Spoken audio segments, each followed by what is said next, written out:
Praise the Lord. இன்றைய நாளுக்குரிய வேத வசனம் யோபு 42வது அதிகாரம் 10வது வசனம்.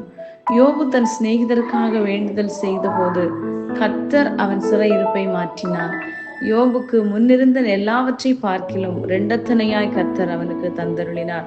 அன்புக்குரியவர்களே, இந்த அருமையான காலை வேளையிலும் அருமைநாதர் இயேசு கிறிஸ்துவின் இனிய நாமத்தில் உங்களை வாழ்த்துகிறேன். கர்த்தர் தந்த நல்ல வசனத்திற்காக கர்த்தருக்கு நன்றி செலுத்துவோம்.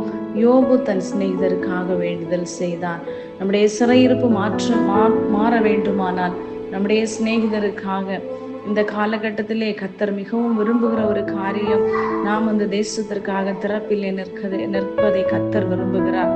ஆகையால் நாம் நிற்கும் போது நம்முடைய காரியங்களுக்காக கர்த்தர் எல்லாவற்றையும் அதனதின் காலத்தில் ஏற்ற காலத்தில் செய்து முடிக்கிற தேவனை ஆராதிக்கிறோம். பாருங்கள், யோபு சொல்லும் போது சொல்லுகிறார், அவர் ஆராய்ந்து முடியாத பெரிய காரியங்களை செய்ய எண்ணி முடியாத அதிசயங்களையும் அவர் செய்கிற தேவனாய் இருக்கிறார். தாழ்ந்தவர்களை உயர்த்தி அவர் உயரத்தில் வைத்து துக்கிக்கிறவர்களை ரட்சித்து அழகு பார்க்கிற தெய்வமாய் காணப்படுகிறார்.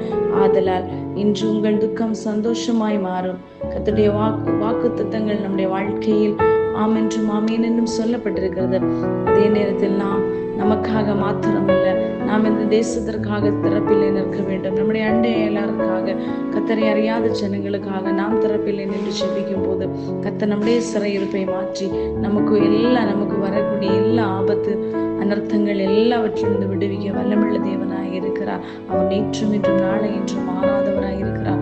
யோபுக்கு மாத்திரமல்ல, யோபு சொல்லும் போது சொல்லுகிறார், அவர் காயப்படுத்தி காயம் கட்டுகிற தேவனாய் இருக்கிறார். கர்த்தருக்கு பயப்படுதலுக்கும் தாழ்மைக்கும் வரும் பிரதிபலன் ஜீவனும் மகிமையும் ஐஸ்வர்யமும் கனமுமாய் இருக்கிறது. அன்புக்குரியவர்களே, இந்த நாட்களிலே கர்த்தருக்கு பயந்து அவர் வழியிலே நடப்போம்.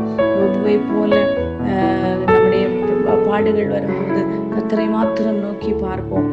பாடுகளினுடைய போகும்போது மாத்திரம் நம்முடைய கர்த்தருடைய மகிமையை நாம் ருசித்து அறிய முடியும். கர்த்தர் நல்லவர் என்பதை ருசித்து பார்க்க வேண்டுமானால் சில நிலையான சேற்றுகள் நம்முடைய வாழ்க்கையில் வரும்போது அது நம்மை பலவானாய் மாற்றி நிறுத்த வல்லது. ஆகையால் இந்த நாட்களிலே நாம் ஜெபிப்போம். தேசத்திற்காக திறப்பில் இருப்போம். கர்த்தர் நம்முடைய சிறையிருப்பை மாற்றி நம்முடைய தேசத்தை இயேசுவுக்கு சொந்தமாக்குவோம். கர்த்தர்